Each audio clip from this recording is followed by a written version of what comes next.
Anxiety breathes, a response to failed avoidance of the body in a poem by Destiny or Birdsong.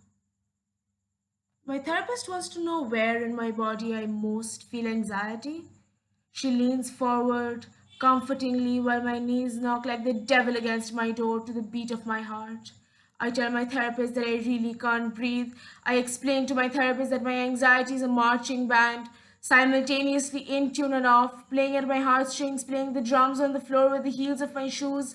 It'll leave me high, it'll leave me blue, it'll leave me grey and red all through, but it will not leave me.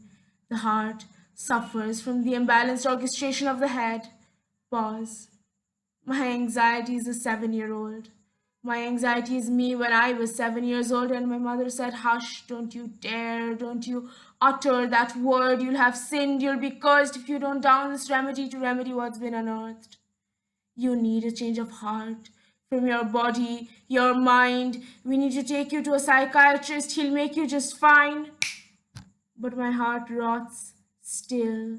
I mind that my mind's thoughts are still, halted by the sight of a halter in the light. I still can't look into the mirror just right, drawing arms in its direction, pulling my arms in, cementing them into the contortions of my hips, squarely tucking in my jagged-edged stomach into my spine.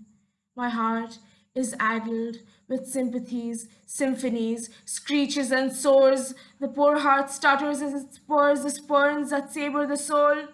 4. My anxiety stems from my dad. The ebony touch of his hand, eroded from centuries of tear and tear, ripping open cigarette packets, liquidating his assets, liquefying them into thin air. Correction. 5.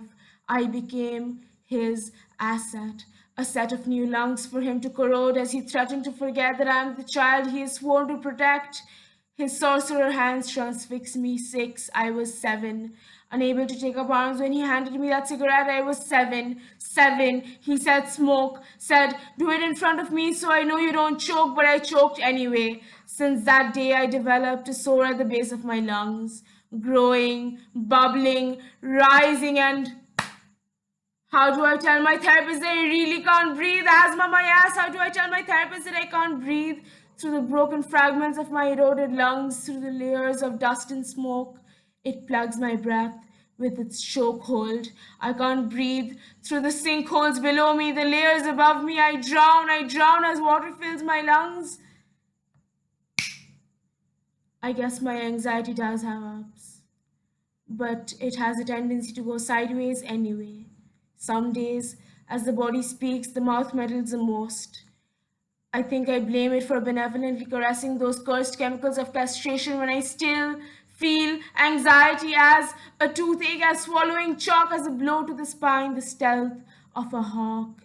I feel anxiety in every dead cell in my bones, on my skin. I feel anxiety in every dead cell in the confines of my house. I'd sell out my beliefs, but the devil wouldn't buy. Pause ends. The wind passes me by, lends itself to breathe into me, enough for me to regain consciousness. How do I tell my therapist that I still really can't breathe?